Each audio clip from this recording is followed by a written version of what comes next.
Keluarin biologinya Kamu suka dari baru ya? Ekspresi. Materi baru sistem ekspresi. Nanti kami jelaskan sama Oke Bu Seli ya? Bu Seli nanti ya di kelas ini. Bu Seli. Nanti lebih detail sama Bu Seli. Bu Seli kimia. Kimia singkatan. Siapa? Aku hanya menjelaskan secara umumnya saja sistem ekspresi. Oke, Bu. Iya, Bu. Jadi kita mulai semuanya. Buka halaman berapa? 24. Apaan deh? Halaman 24. Sistem ekspresi. Bukunya masukin. HP disimpan dulu. Tidak dibuka HP. Iya, yang megang kamu nanti minggu depan.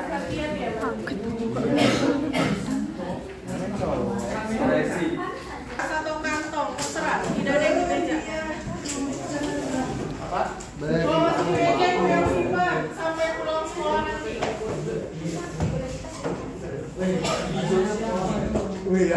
Yo, say hi.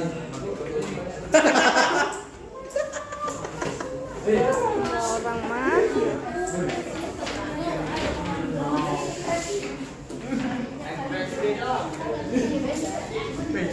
Ibu Indo juga tahu di Bunda. Namanya di Boy. Indo Boy. Malah.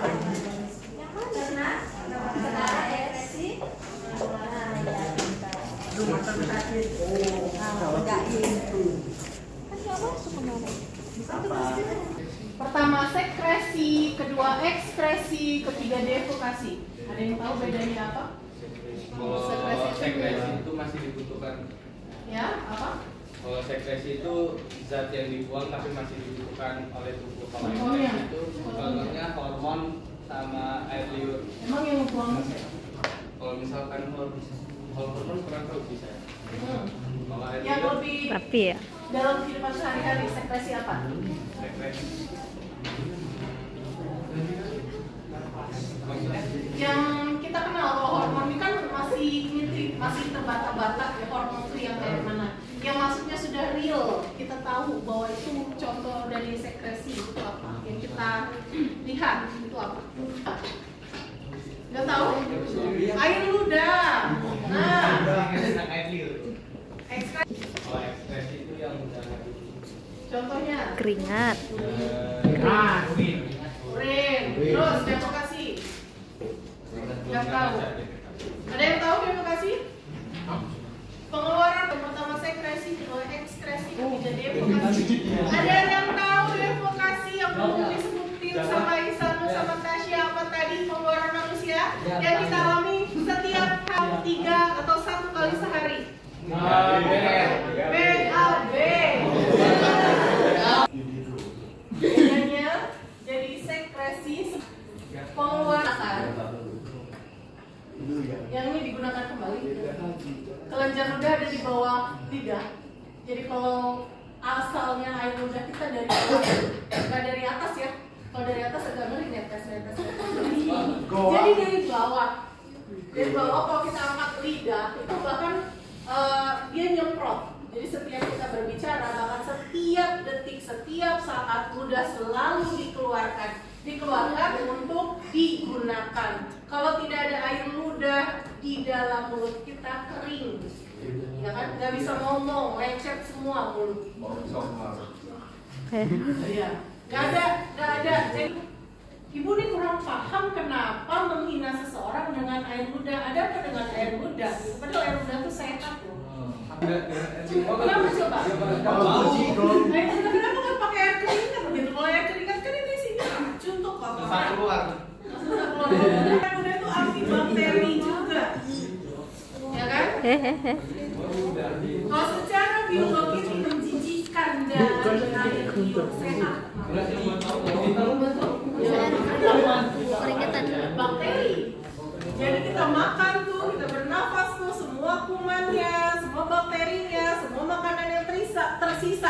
kadang nempel di air ludah. Nah itulah yang memunculkan bau. Awalnya intinya air ludah itu bersih, makanya bisa kita telan lagi. Antibakteri, kalau kucing kan nggak ada dokternya, anjing nggak ada dokternya. Mereka pertolongan pertama mereka adalah air liur, kayak air liur kan. Terus kalau kita sariawan sering-sering itu dibasahin pakai air ludah, kita lama-lama sembuh. Berarti ada antibakterinya pada air ludah. Udah contoh dari sekresi di mana ini proses pembuangan yang akan digunakan, jadi nggak dibuang gitu aja. Paham? Ekskresi ini dikeluarkan juga, tapi untuk dibuang. Dikeluarkan juga sama untuk dibuang. Ya, dipakai air mata. Air mata di sekresi apa ekskresi? Ya enggak? Iya. Jadi ini cuma numpang lewat di saluran pencernaan ya. Masuk ke darah nggak ini?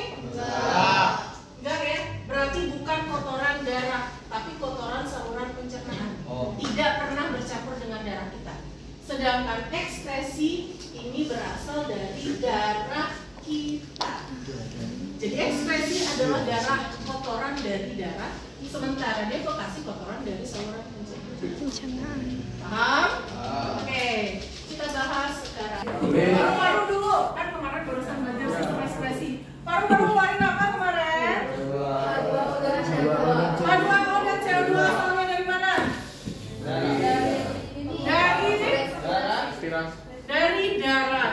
H2O dan CO2 kotoran respirasi yang berada di darah dan dikeluarkan lewat paru-paru atau alveolus. Berarti benar ya, dia kotoran dari darah. Masih ingat dari mana asal CO2 dan H2O? Masih ingat? Buka bagarnya. Ibu mau nanya Aca tentang proses pengeluaran H2O yang berasal dari darah. Dari mana asal H2O dan CO2 dan bagaimana mereka bisa keluar dari tubuh kita? Ibu tunjuk atau ada yang mau tunjuk tangan? Atau dua-duanya? Asalnya dari mana? Terus bagaimana keluarnya? Ada yang mau tunjuk tangan di atasnya? Silakan. Jadi H2O dan CO2 itu dihasilkan dari proses respirasi di mitokondria, di mana oksigen yang dibawa oleh jaringan darah itu membakar C6H12O6 yaitu glukosa, menghasilkan H2O, CO2 dan energi yang dipakai. Lalu H2O dan CO2 ini bersatu menjadi H2CO3.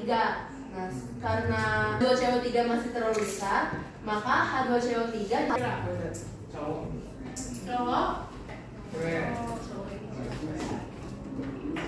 Cowok apa cewek? Siapa ya? Cowok. Cewek. Ini aura. Nggak tahu kenapa mukanya jadi bersih. Yang memiliki rasa langsung kelihatan. Ini loh. Siapa ya? dari kaki.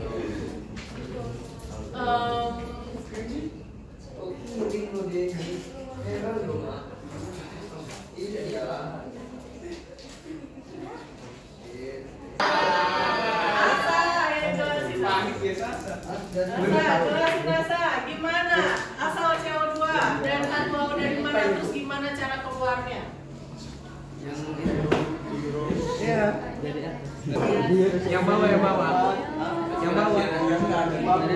Iya.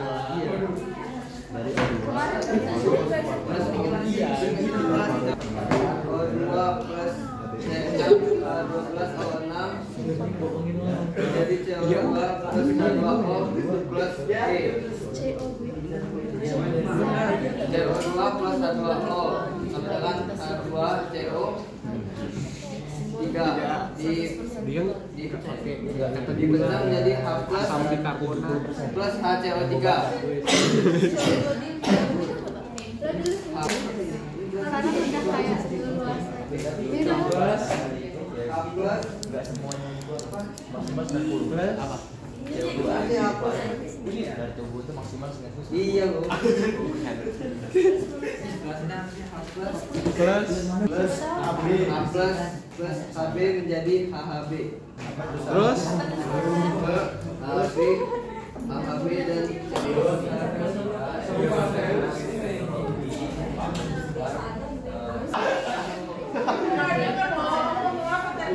rekam sah.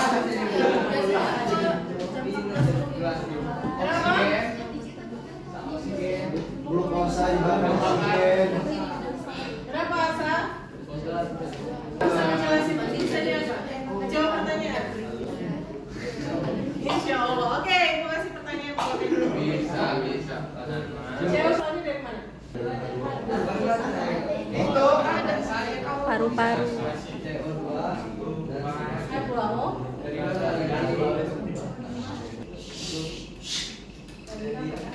Makan itu biar apa? Biar ada energi. Terus bernapas itu gunanya apa? Menghirup apa tadi bernapas? Oksigen. Kita makan apa tadi? Nasi makan apa tadi? Gula kalau dibakar oksigen jadi?